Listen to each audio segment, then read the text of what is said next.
Hold the phone. This week's episode of Dandadan was just full of crazy stuff. We got introduced to a new hot adult. Ira had one of the best redemption arcs since Cyberpunk. And Kappas need milk, apparently. We're gonna go into this episode and break it down each individual piece. But before that, I gotta pay the bills, y'all. I am a partner with Gamer Subs, and by using my 10% off partner code CTactics, you will get a discount on a ton of stuff, from waifu cups and tub bundles, ramen, shirts, backpacks, just tons of awesome stuff. So click the link in the description if you feel like supporting me. These also make amazing Christmas gifts for the weebs in your life. As well, since Dandadan is coming to an end in a couple weeks, I like to remind those interested that I have a Dandadan channel where I cover new chapters of the manga. So even after this anime ends, I will continue to talk about the series on a channel called Hey, It's Me C, and it is blowing up right now. So head on over and be one of the first to join a growing Dandadan community. And that's not all. I have a Chainsaw Man channel where I do the same thing there called Bento, and we are nearing 7.5k subs, and we're still growing. So if you're caught up on either of these series, check me out over there. I also have a One Piece podcast where I cover weekly chapters, and a weekly seasonal anime podcast where we cover Dandadan and a ton of other hidden gems every season. Rambling over, champs, let's get to it. So the episode starts with, well, I mean, how you think it starts.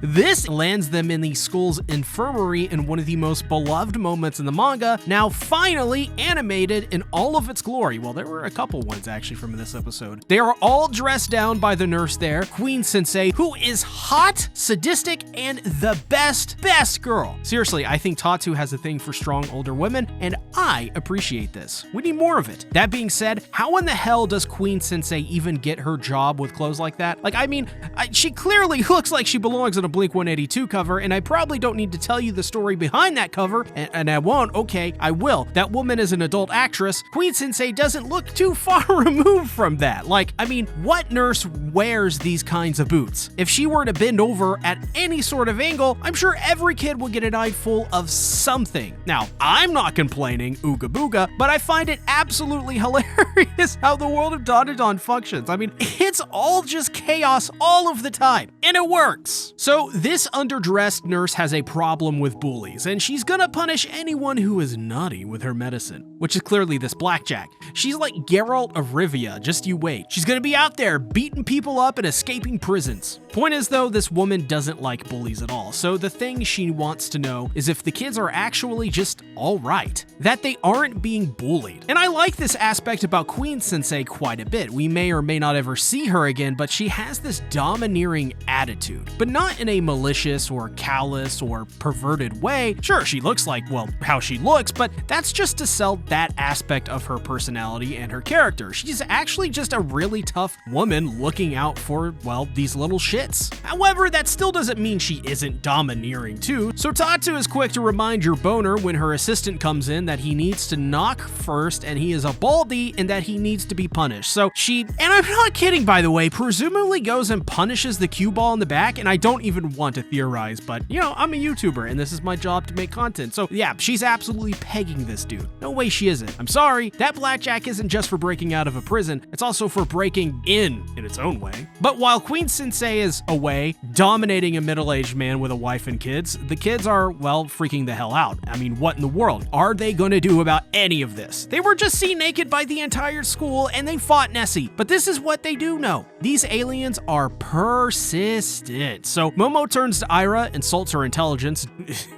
which is hurt. But remember, Ira still is best girl, so if y'all keep trying to say I'm simping for Kirby here, y'all gonna get it, okay? What we learn here though is that Ira's abilities awakened in the middle of battle, and that this likely occurs due to acrobatic Silky's aura being transferred into her body after her death. In turn, while it seems all fun and games, this surely must mean now that the Serpo may target Ira as well. And here is the really fun part of this episode. The Dum-de-Dums, they work it out thanks to Okaron, that the reason aliens haven't quite invaded is because the spirits and yokai are what is protecting Earth from certain doom. This is a really cool direction for the story to take because it sort of muddies up the water just a tad. We've seen that a lot of yokai can do some pretty evil stuff, but think back, why did they all do it? Well, for Turbo Granny, it was her trying to protect women and children from being sexually assaulted. For the acrobatic Silky, well, glad you asked. Her entire character was about protecting her daughter from the harsh realities of the world. Notice the key phrase in both of those is protect. It seems that yokai have some natural inclination to want to protect,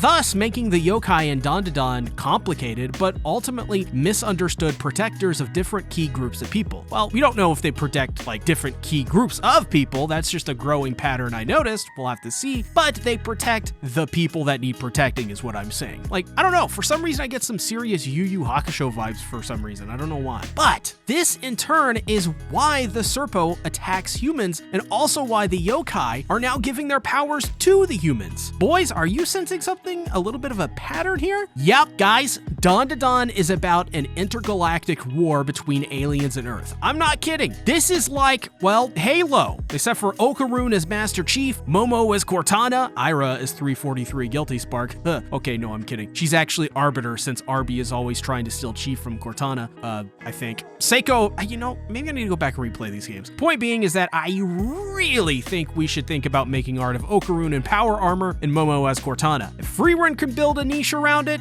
I mean, why can't Dandadan? However, since these characters are written by Yukinobu Tatsu, nobody understands a damn thing Okaron just said. Momo is confused, Ira, she's deluded. However, the main point really is that they need to get back Okaron's nut because his nut holds the fate of humanity in balance. Yes, my dear viewer, this anime is about an intergalactic war over a teenager's testicle. And even if they did understand what Okaron just said, they didn't care because they were seen naked and their images were ruined. Though I did get a little bit of a chuckle out of Ira suggesting that to get out of this, she pinned the blame on Momo by making up a story that she is the one who made her strip naked, which is funny because it's true. She legit told her to strip. So Momo, just tired of it all, actually agrees to the plan and is okay with her getting the blame. I mean, might as well. Which is when Ira's minions pop up, and yes, these are minions. Last time we saw them, they were quite literally nearly killed. But this finally confirms they're all right, I guess. I mean, it seems they made a full recovery. They may just be wearing makeup to cover the bruises. But it's here where Okaron finally gets to explain himself to Momo, and she really does have a massive weak spot for Okaron. After he tells her he did it to impress her, she clearly does the anime doki doki thing. And this is what I love about Dandadan. There is zero reason to believe any of this love triangle stuff will ever happen. I mean, it's just a layer of comedy gold. And we the viewers can feel free knowing Momo and Okaron are totes adorbs together. And Momo really loves it when Okaron says he's a man because she keeps teasing him about it. It's just such a cute side of Momo's personality, being attracted to that manly side of Okaron. It's simple, yet so effective. But just when it starts to get good, Momo's friends barge in out of nowhere, breaking up the tension to provide a theory on what went down. Basically, Momo and Ira fought in the nude in a gladiatorial battle to decide who gets Okaron, which is also why Momo talked to the shrimp to learn how to punch. Funny part about this is that this normally would be too hard to believe, but in this show, this would mean it's actually too hard to believe because it's not as crazy as what actually went down. Now a personal segment just for me, if you would listen to my words for a moment. For all of the clearly deluded Ira Shiratori haters out there that don't understand her gratefulness, my friends on KOA every Monday, Ira is in the clique, and so they begin to just rattle off about how this is Momo's fault, and she did all of this. So Ira, realizing that they are now friends and that it's wrong to treat someone like this, owns up to what she did and apologizes for all of the wrong she caused. This is actually a pretty big moment, and I think it completely redeems Ira Shiratori. The reason is very simple. She's nearly died twice now, she's been the constant punching bag since her very first scene, and now she's finally owned up to the reason people called her horrible in the first place. Ira may still be deluded to some degree, but I don't think Ira is. I think she made mistakes though, and I think she's owned up to all of it. So, ha! Told you so, slide canceling fools! Ira best girl! But when Momo and Ira have a heart-to-heart, she says something interesting to Kirby. You didn't actually talk bad about me, did ya? Ira says she for sure did, but I'm wondering if maybe now the culprit was someone else. Who knows? But what we do know is the ABBA alien is back, having the Time of his life. Turns out that he's not having the time of his life. He's no dancing queen. He's just a dad that is doing all of this for his poor little Kappa child. Poor thing. And poor thing he is, because at the moment he wakes up, it seems like he's gonna do battle, but instead he's been treated quite well by the Dum-Da-Dums, and for that he collapses to his knees and actually thanks them for treating him so well. So with the Kappa having a heartfelt moment of gratitude, he is repaid with food. And then Seiko's dropkick because he is eating too much of the food he seems to also hate. Yeah, I'm not too sure if this guy deserves or doesn't deserve this treatment, only because you don't tell a granny her food is bad, especially one who is as useful and violent as Seiko. I mean, even Turbo Granny dropkicks Okaron. Seems though like in Dandadan, if your hips are the consistency of dust, your dropkicks are to die for, literally. But no, literally, because you will die if they drop kick you. Speaking of dying, the Kappa's son is dying due to a horrible disease and needs blood transfusion every time he goes number 1 or number 2, which also took his wife. And sorta mirroring Silky here, I mean, her family did love Kappa, so there is that connection. The Kappa says he is pathetic for falling on hard times and not being able to provide, which is why he came to Earth. Essentially, this Kappa is an immigrant coming to Japan to try and make his dream of having a happy family and a healthy son come true and looking for a cure. Thankfully, they didn't build that space wall yet, so they're able to come over here. So Okaron's plan is to get his bell end back so he can help out the Kappa family. Not sure what he's gonna do with his schlong to help them though. Can't feed someone with your willy now, can ya? So Ira just sleazes right in with peak Ira energy, offering her help to get Okaron's rod back. And once again, I love the fact that in the manga version, Momo calls Ira a skank, but I mean, what we have here is fine. I just like to say skank. Anyways, turns out that Seiko is very xenophobic. Actually, she's not. She calls Kappa's blood rank because in all actuality, the Kappa's blood is literally just milk. That's right. All this Kappa needs to do is find Himino in the cow bikini to solve every single one of their issues. And now comes the part where I remember Himino. Power down, gentlemen. Power down. So Seiko literally hooks the Kappa up with a farmer to lend him a cow for his family, which they promptly beam up into their spaceship like it's destroyed all humans. And yes, we need another sequel to this game, by the way.